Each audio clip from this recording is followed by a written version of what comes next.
Hello everybody, my name is Matt, hopefully for the last time on this webcam, because I'm getting myself a Christmas gift and getting a new webcam.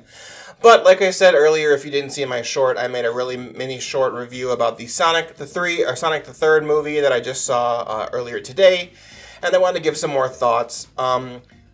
This is going to be timestamped, so you can skip ahead from this. The first part's going to be my theater experience, because I need to explain it, because I need to get that off my chest.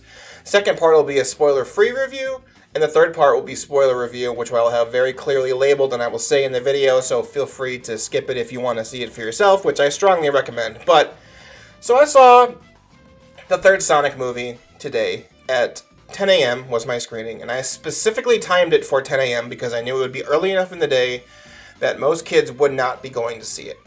Unfortunately, what happened was I had a family in the same row as me. They actually bought the tickets, so I bought my seat 5 seats in, because I wanted to be in the middle looking at the screen.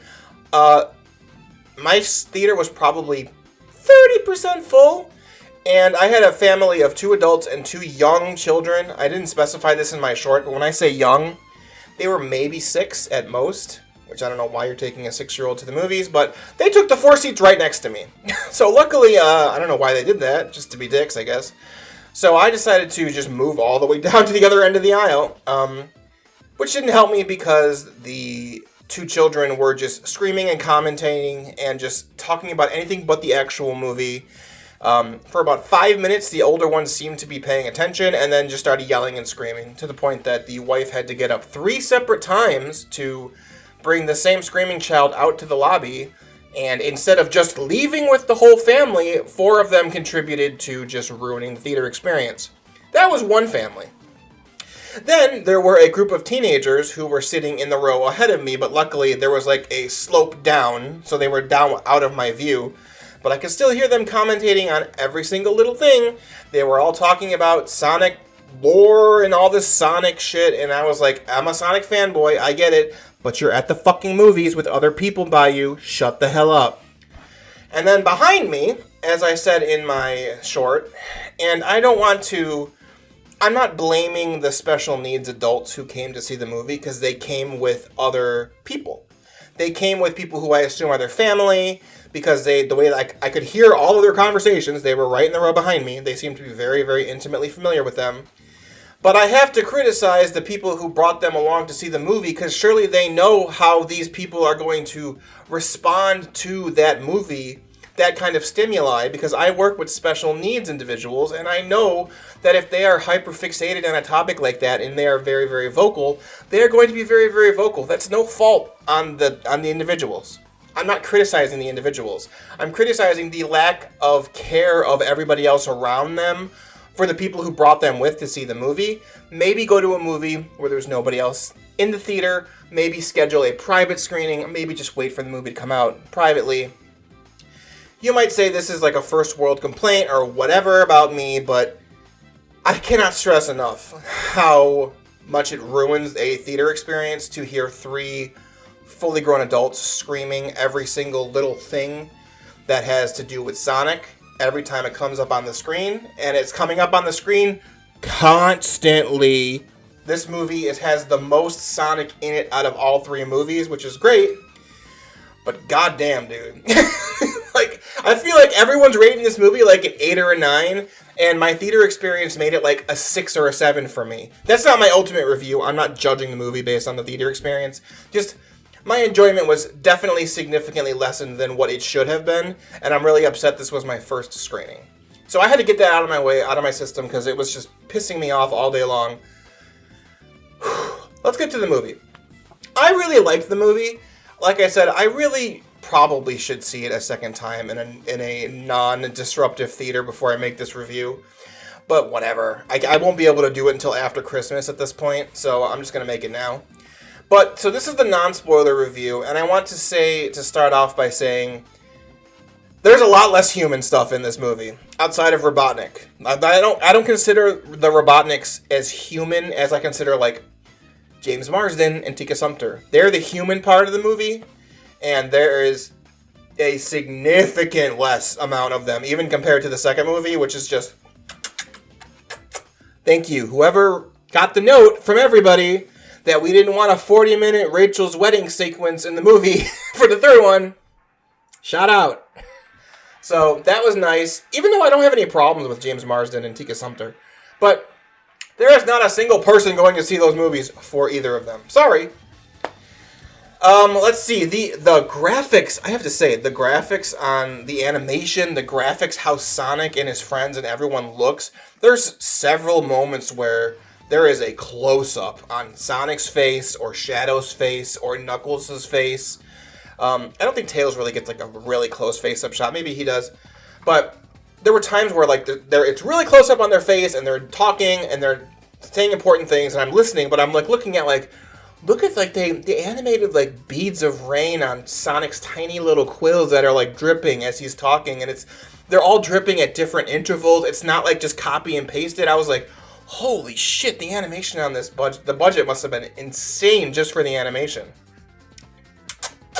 All the effects were great. The sound was great.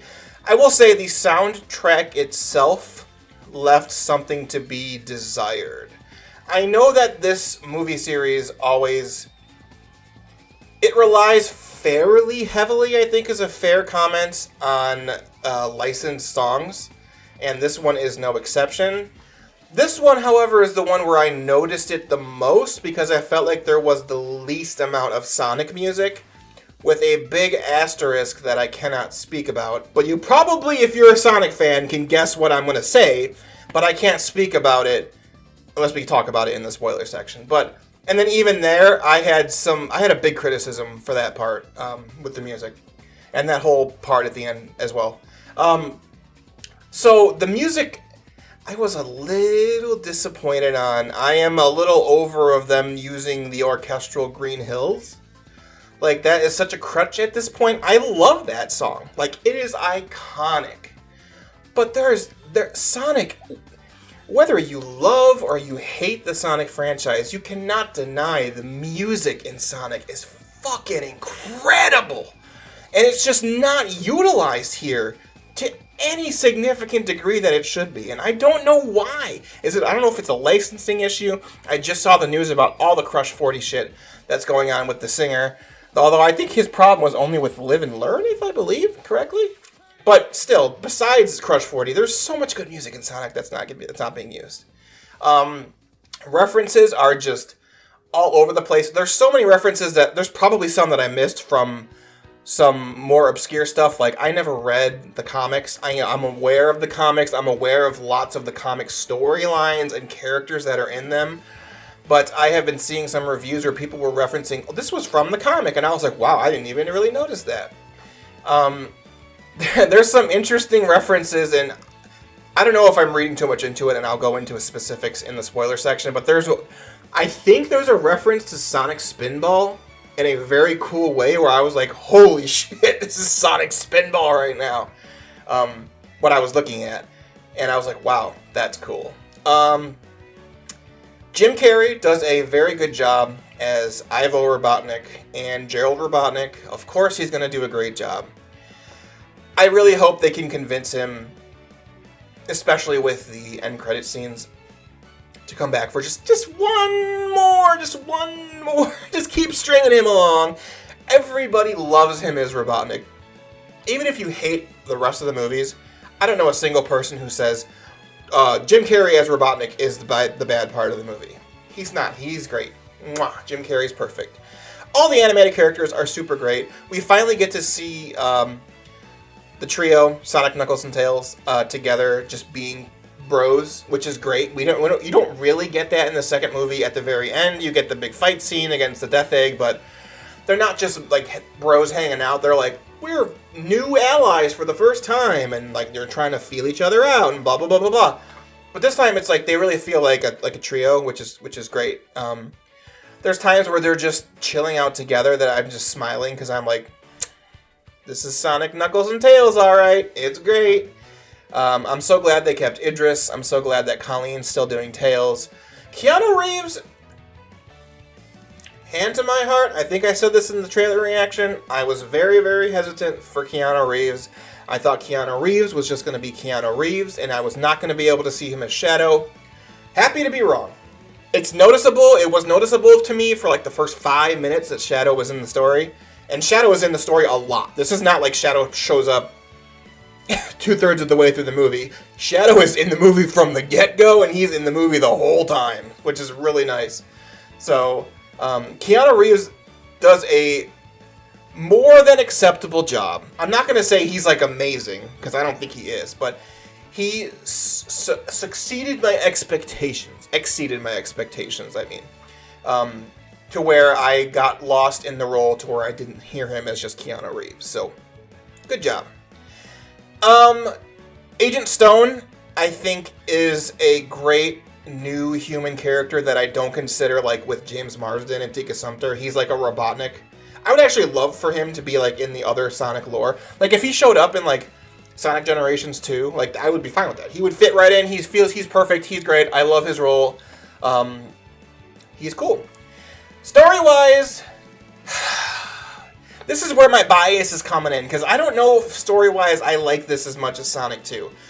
For just the Sonic stuff. Ignoring Rachel's dumbass wedding from Sonic 2, just the Sonic plot of Knuckles and Robotnik teaming up to get the Master Emerald, to which he then betrays him and builds the Death Egg robot. Sonic becomes Super Sonic, destroys the Death Egg robot, and Robotnik is defeated. That plot, I don't know if I think that might be, I think I like that more than the plot in this, for the Sonic stuff. Not by much, but I think I do. And that is entirely probably nostalgia, because I have so much more nostalgia for Sonic 2 and Knuckles. Sonic 2 and Sonic 3 and Knuckles than I do Sonic Adventure and Sonic Adventure 2. Sorry, crucify me at the stake. I know Sonic fans. I'm probably older than almost all of you, and I'm sorry that I'm going to be the outlier and say, I don't think Sonic Adventure 1 and 2 games are very good. They are iconic, and I have nostalgia for them for sure. But please replay them as an adult.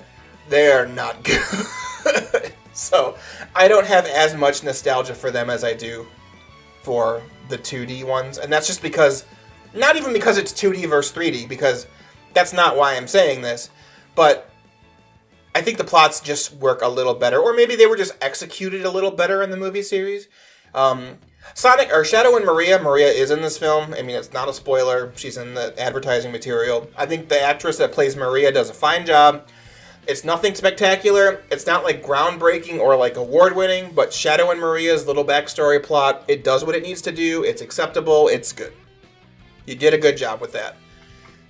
The ending, I think, is fine.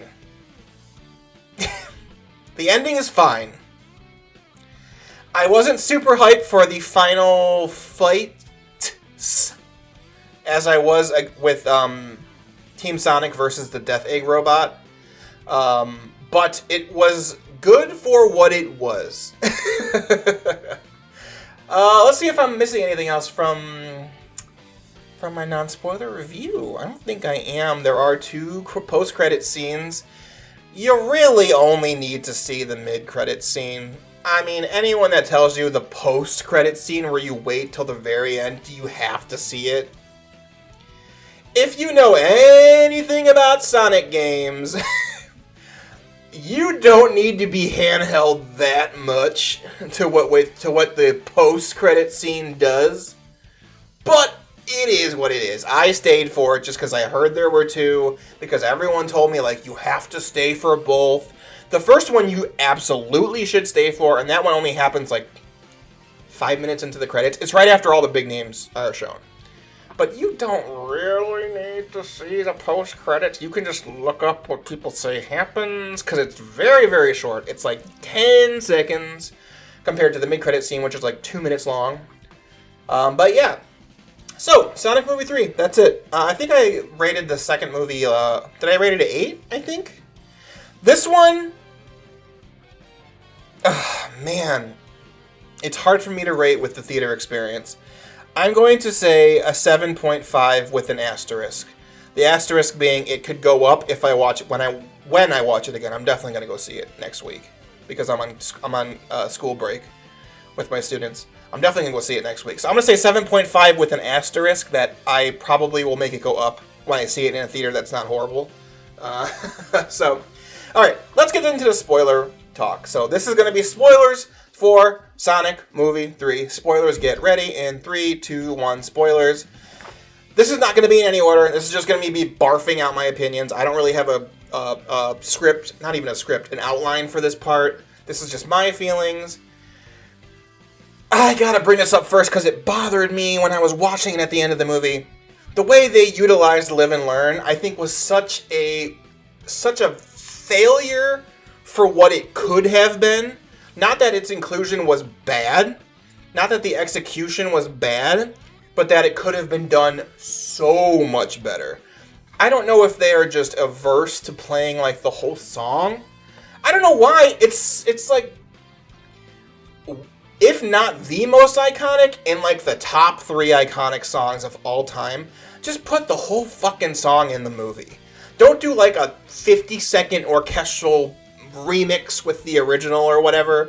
And when I'm talking about in my short, I don't know if I mentioned it in this video actually, I probably should have in the non-spoiler part, but the way they edited it, they teased Live and Learn like 3 times before they actually got to it. And when they finally started playing it with the lyrics, it then abruptly cuts to the Robotnik spanking Robotnik scene, which I was like, you fumbled it. You fumbled Live and Learn when you did that.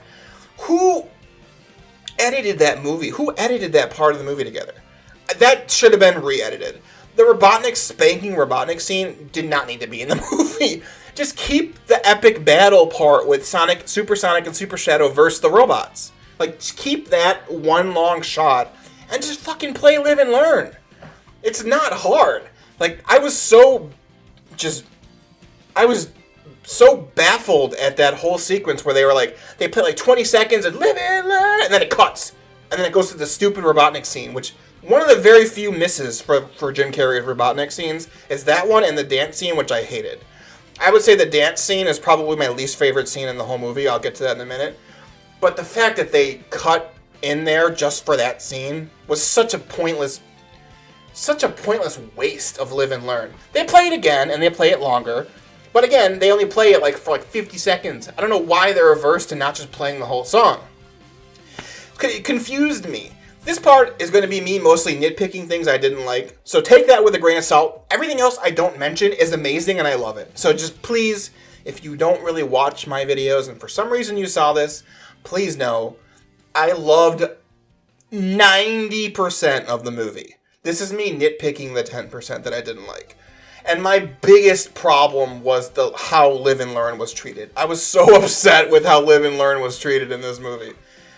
My second biggest problem was the dance scene. And I've had a few hours now to think about it. And this could be like copium, although I don't know why you would call it that because I still liked the movie a lot. Or this could be me looking into it or reaching. But part of me wonders if in the original draft of the story, if Rouge wasn't in the story and they cut her out.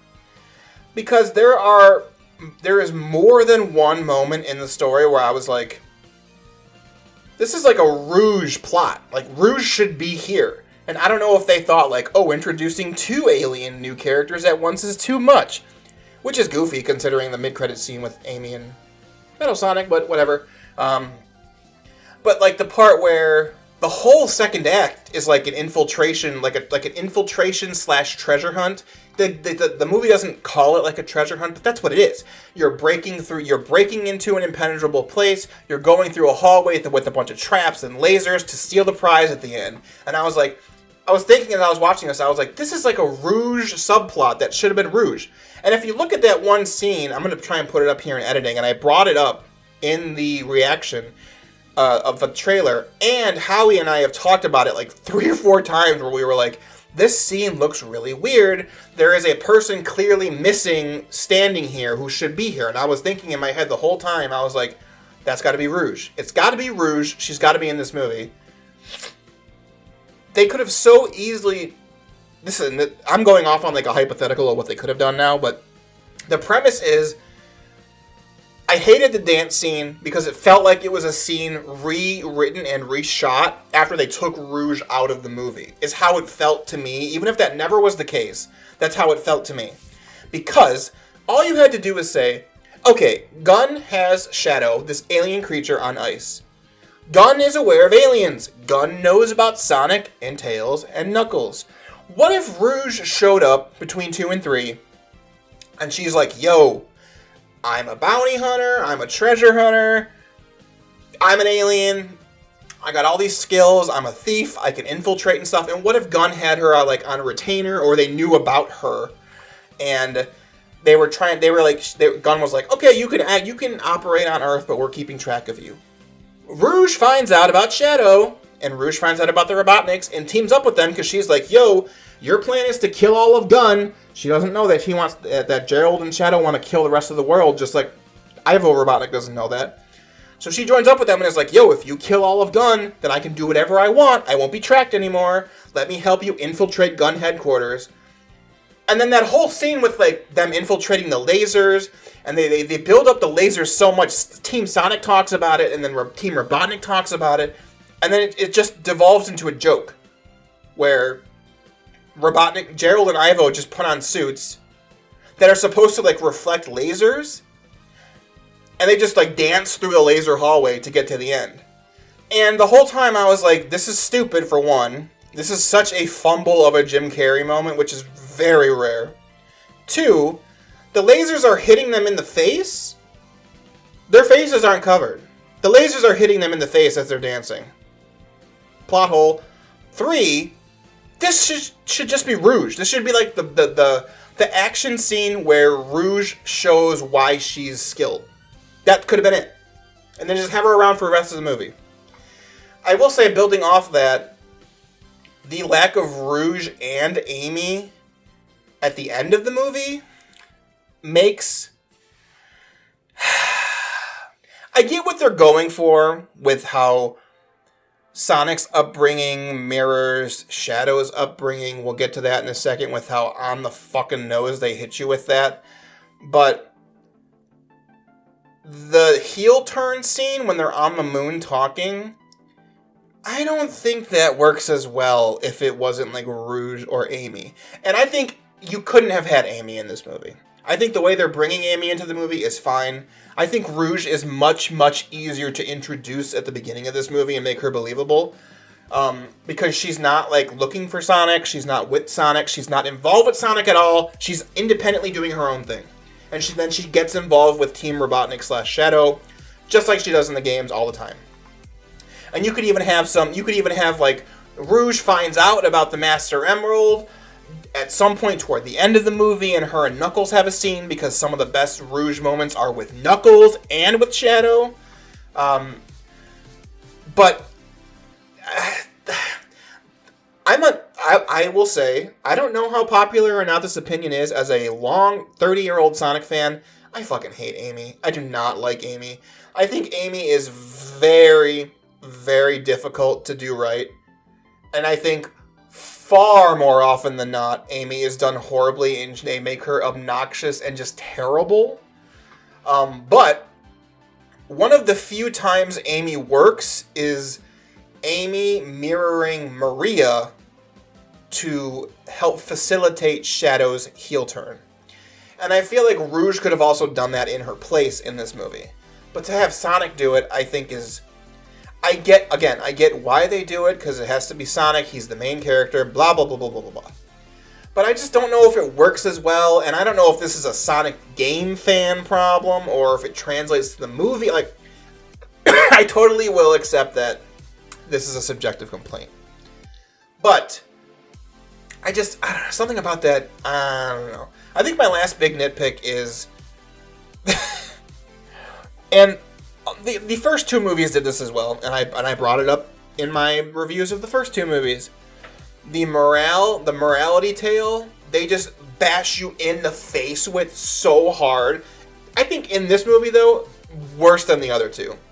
Within, the first, 5 minutes, you have Tom and Sonic literally have a conversation that's, the whole moral of the story, where it's Sonic, sometimes you make good and bad decisions, but what's important is that you follow your heart, and you have a good heart. And Sonic's like, that's because I have friends around me like you and Maddie and Knuckles and Tails. And then Tom's like, I wonder what you would be like if you didn't have that support system. And then it just smash cuts to Shadow's face. I was like, okay, guys, I know this is a movie for children. But kids are not stupid. Like, is this a movie for, like, 4-year-olds? Because I feel like even, like, 10-year-olds, like 4 and 5th graders, you can understand the obvious subtext that's going on here. Where Shadow is evil because he didn't have a support system because Maria died. Like, I get it. But they bring it up, like, 3 or 4 times. Tom and Sonic literally talk about it, like, openly at the beginning. And then they repeat the same conversation again at the end when Sonic and Shadow talk. And I was like, dude. Even for, like, a kid's movie, this is on the nose. I was like, come on, man. They could have cut off the Tom and Sonic conversation, like, in the middle. Like, Tom says something like, Shadow, or Sonic, you know, you make a lot of good decisions and you make a lot of bad decisions, but you have a good heart. And then Sonic is like, thanks. And then it just stops. And then when Sonic is talking to Shadow, Sonic can then say, it's because I have Tom, and I have Maddie, and I have Knuckles, and I have Tails. And they're all my friends, and they keep me level-headed. And this is already at the part where Sonic realizes him abandoning them to take the Master Emerald to become Super Sonic was the wrong decision. Blah, blah, blah, blah, blah, blah. It could have been done more subtly to where even kids can still understand it, because you're still saying it out loud.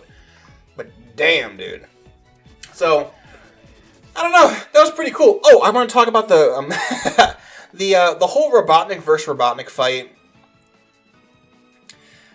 I like it, but it could have been better. I think it would have been so cool if they established that they both have nanomachines. Motherfucker, pull out the Robotnik boss fight forms. Like, pull out, like, the fucking car, pull out the swinging pendulum, pull out, like, any of the boss fight machines that Robotnik has and have them fight each other with it. Just Robotnik being like a Ivo being like a mantis. I was like, this kind of sucks. And then I don't know if that was a reference to any of his boss fights in particular. It might have been, and I'm not realizing it. But when Gerald Robotnik turns into the Scorpion with the snipping hands and the tail like curls around him in exactly the same way, and he makes the same face. This is what I'm saying. I don't know if I'm stretching or I'm reaching here, but when the tail from Gerald like curls around him with like the open hole like right here between his head and the tail, and he has the pinchers up, I was like, holy fuck, this is the first boss from fucking Sonic Spinball, yo. They're referencing the first boss from Sonic Spinball right now, because the first boss is a giant scorpion with Robotnik's head on it. And you have to jump in between where the tail is and his head is, and you bounce off his head to kill him. And it just reminded me of that, and I thought that was like probably my favorite Easter egg, if that was what they were going for.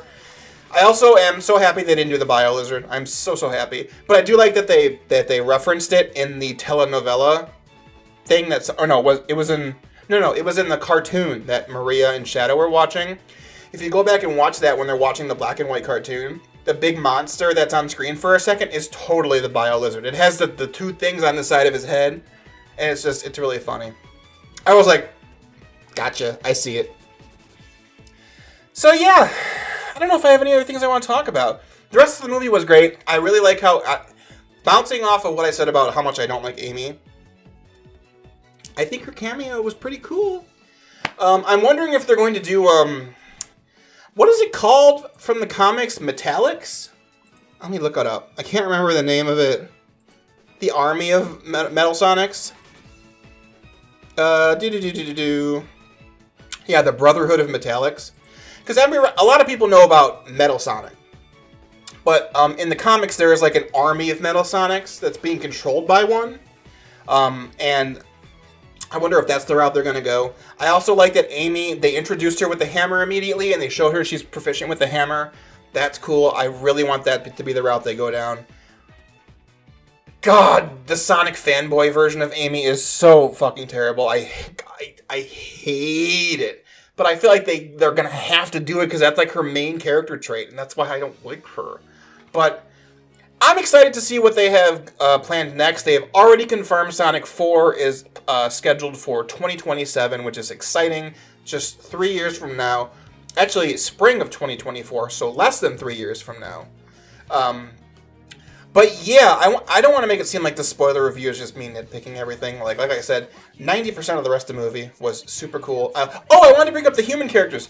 I really like how they included Rachel and her husband in a funny and smart way that didn't last very long. I love the idea that it's just Tom and Maddie with like Tails Transformers.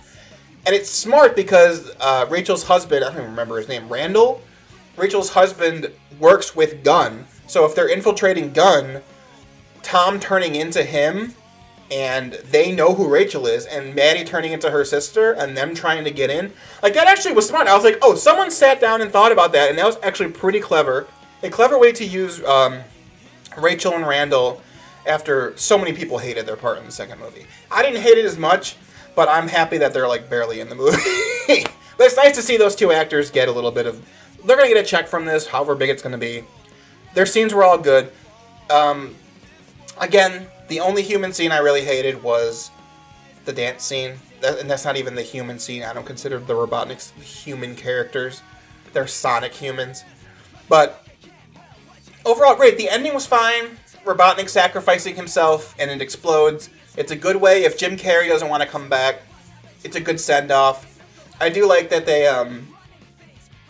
that in the trailers, they very... It might be... Is it the very last line Robotnik says in the whole movie where he says, if I can't conquer the world, I might as well save it? And in the trailers, it makes it seem like that's his first line when he turns around and joins Team Sonic for a second.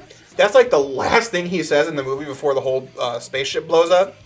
I thought that was a funny way that they edited that into the trailer.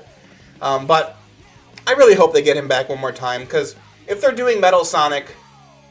You gotta have Robotnik with Metal Sonic's storyline. He's involved. Like, if you would have introduced, like, Silver and Blaze, you really don't have to have Robotnik part of that. Like, you can do the whole Iblis trigger and all the future stuff. Robotnik is involved in that in Sonic 06, but you don't have to have him there. You can take him out of that plot if you really want Jim Carrey to go away. Or he wants to retire, at least, is what I mean. Because I think Jeff Fowler would be like... Put fucking Jim Carrey in every one of these movies. Let's do Sonic 10 and have Jim Carrey, 95-year-old Jim Carrey playing Robotnik. But having Metal Sonic without Robotnik, I'm like, I don't know, man. I want to see how they're gonna do it, but you gotta have Robotnik with Metal Sonic, man. Come on, you do, you just do. So anyway, those are all my feelings about the third Sonic movie. I gotta really watch it again before I give a final rating. I still think, if I'm judging it based on Sonic nostalgia, I think the Sonic parts of the second movie I like more. But overall, I think this movie is probably better because it cuts out the bad parts of the second movie. Does it make sense? The Sonic parts are just quite not good enough, in my opinion, but everything else bad from the second movie is gone. So, that's what my review would be if I had to give it one. I'll let you know if I change my mind with like a shorts update or something when I see it again. But yeah, so thanks for watching, everyone. If you saw the movie, let me know what you thought in the comments below. But until then, stay awesome. And yeah, I fucking hope you had a better theater experience than me if you saw it too, by the way. But until then, stay tuned for Sinsmas with Hell of a Boss. And I'll see you guys next time. Peace.